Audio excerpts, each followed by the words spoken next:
नमस्कार, गोरखपुर फर्स्ट देख रहे हैं आप। और आज हम गोरखपुर प्रेस क्लब में एक ऐसी महिला से मिलवाएंगे जो एक एक साथ जो है दो जिम्मेदारियों को निभा रही हैं। पेशे से एएनएम है, लेकिन साथ साथ इनकी रुचि जो है पर्वत पे चढ़ने का है और कई रिकॉर्ड इन्होंने बना चुका है। सबसे पहले स्वागत करते हैं मैम। नमस्ते, आपका धन्यवाद। ये जो आप पर्वतों पे चढ़ने का जो सफ़र शुरू किए हैं, ये कब से शुरू किए हैं और क्या क्या हासिल हुआ है आपको? मैं 2016 में पहली बार अटल बिहारी वाजपेयी इंस्टीट्यूट से बीएमसी कोर्स के लिए गई थी, जिसमें मैं ए ग्रेड लेके आई थी। सर्टिफिकेट भी है मेरे पास। और उस दौरान मैं सबसे पहले समझी कि हाँ, पर्वत पे चढ़ना कितना मुश्किल होता है। 14,510 फीट पे सीतीधार एक पीक था, जो जिस तरीके से मान लीजिए पढ़ाई के दौरान एग्ज़ाम देना होता है, तो उसी तरीके से वो कोर्स के दौरान चढ़ाई करना था, जिसमें मैं सफलता प्राप्त की थी। पर्वत पे जो चढ़ने का जो कार्य होता है, इसको करने के पहले कहीं कोई ट्रेनिंग जो होती है या जो है पहले से ही लोग परिपक्व होते हैं पर्वतों पे चढ़ने के लिए? नहीं, ऐसा नहीं है।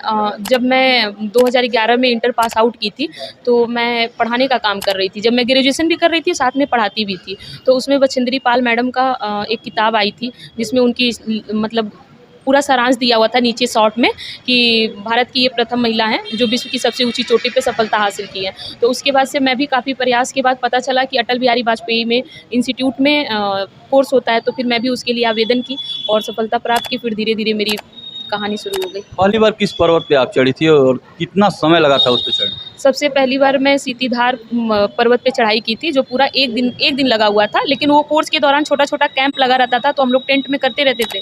उसके बाद में कई सारी भारत में चढ़ाई की, जैसे सीतीधार की, हनुमान टिब्बा की, माउंट यूनम पे मैं 26 जनवरी को चढ़ाई की थी। और उत्तर प्रदेश से अकेले 100 मीटर का झंडा भी लेके मैं गई थी। और उसके बाद से मैं सबसे पहले जो मेरा अदर कंट्री में था, दक्षिण अफ्रीका की सबसे ऊंची चोटी माउंट किलिमंजारो पे भी मैं चढ़ाई हासिल की। पर्वतों पे चढ़ते हैं तो उसका कोई आप लोगों का ग्रुप होता है, एक साथ कई लोग चढ़ते हैं? जी हाँ, अलग अलग देश से और अलग अलग प्रदेश से भी बच्चे आते हैं वहाँ पे। 15, 16, 5, 6 मतलब अब चढ़ाई के जब हम जाते हैं तो हमें पता चलता है। अभी मैं जो ऑस्ट्रेलिया गई थी, उसमें 11 लोग, टोटल 13 लोग थे हम लोग। जो आप पहली बार जब पर्वत पे चढ़ी थी पहली बार, तो उस समय जो है कितने लोगों का ग्रुप था और उसको स्पॉन्सर कौन किया था, उसकी फंडिंग कौन किया? वो जो पहली बार मैं ग्रुप की थी, जैसे एलकेजी की पढ़ाई होती है कि बहुत छोटे से फीस में हो जाता है, तो उसकी फंडिंग की ज़रूरत नहीं पड़ी थी। एक इंस्टीट्यूट की फ़ीस होती है 15-16 हज़ार, तो वो मैं खुद पेमेंट कर दी थी। लेकिन उसके बाद जो दक्षिण अफ्रीका हो गया, यूरोप हो गया, तो कुछ कंपनियाँ मुझे स्पॉन्सर की थी। आपके गोरखपुर में आईजीएल कंपनी है, मैं उनका धन्यवाद करूँगी, वो भी मुझे किए थे। पार्ले जी कंपनी भी किए थे। खाद्य विभाग करके है, कपिल वस्तु आहार करके, वो भी किए थे। कुछ कॉलेज किए थे। मैं अपने माननीय जहाँ की मैं रहने वाली हूँ, माननीय विधायक जी, वो भी मुझे मदद किए थे। और इस बीच में कई सारे कॉलेज भी किए थे, स्कूल वाले भी किए थे। जी। कहाँ की रहने वाली हैं मैम आप? और जो है आपके पिता जो है इसमें कितना सहयोग करते हैं, कितने भाई बहन? मैं 3 बहन 2 भाई हूँ। और माता पिता हैं, दादाजी भी हैं।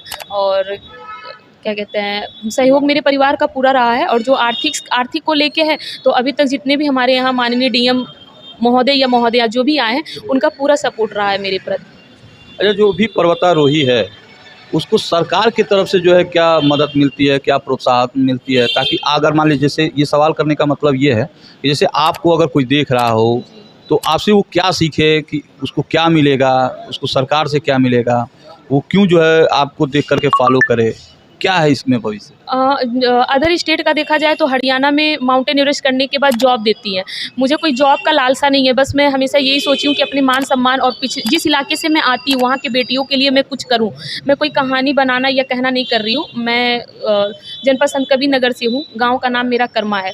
वहाँ पे अब तो काफ़ी हद तक बीएड, एमएड, एमए, बीए सब कुछ हो गया है। जब मैं 2011 में कर रही थी, तो मुझे लगता है बीएड भी उस समय नहीं था वहाँ पे।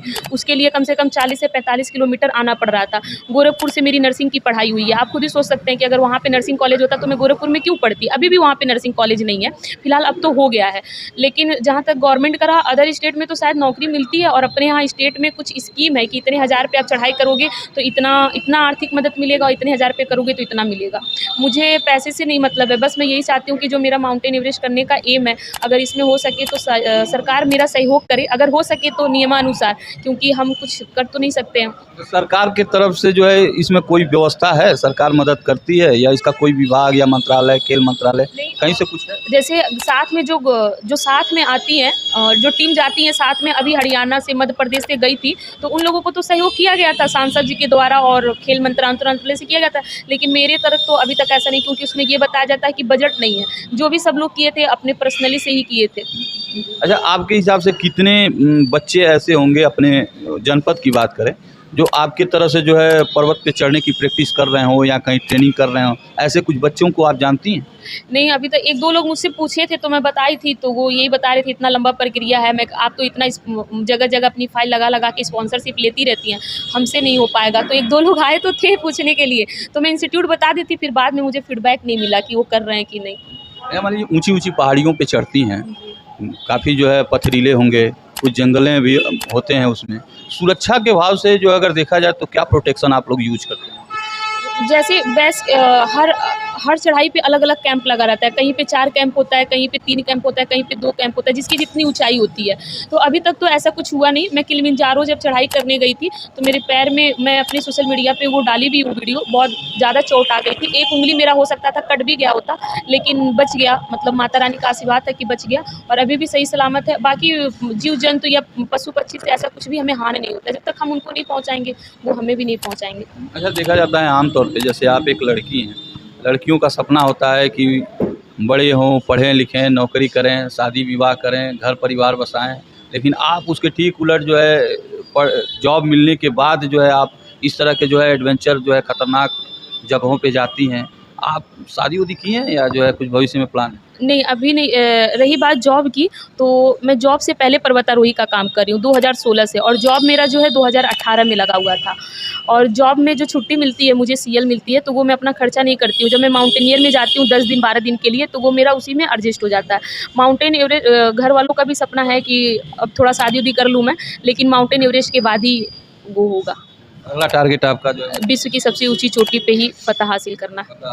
जी। इसकी तैयारी शुरू है? हाँ, इसकी तैयारी शुरू है। मैं फ़िज़िकल तौर से बिल्कुल फ़िट भी हूँ, बस थोड़ी-सी आर्थिक प्रॉब्लम है, वो भी ख़त्म हो जाएगा जहाँ तक मुझे लग रहा है, क्योंकि मैं कई सारी कंपनियों में अपनी फ़ाइल लगा रखी हूँ। हमारे जो दर्शक देख रहे हैं, उनसे क्या कहना चाहेंगे कि जो है स्पॉन्सर के लिए कुछ है आपकी? नहीं, अभी इस तरीके से मैं बोलूँगी तो वो थोड़ा ये होगा कि प्रेस कॉन्फ्रेंस करने का मतलब था आर्थिक मदद लेना, तो वो मुझे नहीं करना है, क्योंकि मैं बहुत ही अपने आप में स्वाभिमानी हूँ। बस यही कहूँगी कि बच्चों को भी अपने माता-पिता का, जिस तरीके से समाज में घटनाएँ हो रही हैं, तो हौसले को नहीं तोड़ना चाहिए, उनके विश्वास को नहीं तोड़ना चाहिए, क्योंकि आपको इतने छोटे से इतने बड़े करते हैं, और कहीं न कहीं अगर उन पे जो भी धब्बा लगता है, तो वो फिर उनके लिए बहुत ही कष्टदायक होता है। और मैं माता-पिता से भी अपील करूँगी, अगर आपके बच्चे और बच्चियाँ अगर आगे बढ़ रहे हैं, तो उनके हौसले में बिल्कुल साथ दें। ठीक है, हमसे बात करने के लिए धन्यवाद। हुनर तो जो है उत्तर प्रदेश में बहुत हैं, लेकिन ज़रूरत है सरकार को आगे बढ़ कर के जो है ऐसे प्रतिभाओं को जो है सही मार्गदर्शन देना, सही प्रोत्साहन देना और आर्थिक रूप से भी मदद करना। लेकिन सरकार कहीं न कहीं जो है इधर इस विषय पे नज़रअंदाज करती है ये सब चीज़ें। बाकी आप क्या सोचते हैं ऐसे जो है प्रतिभा के बारे में? कमेंट करके ज़रूर बताएँ। मिलते हैं अगले खबर के साथ, तब तक के लिए नमस्कार।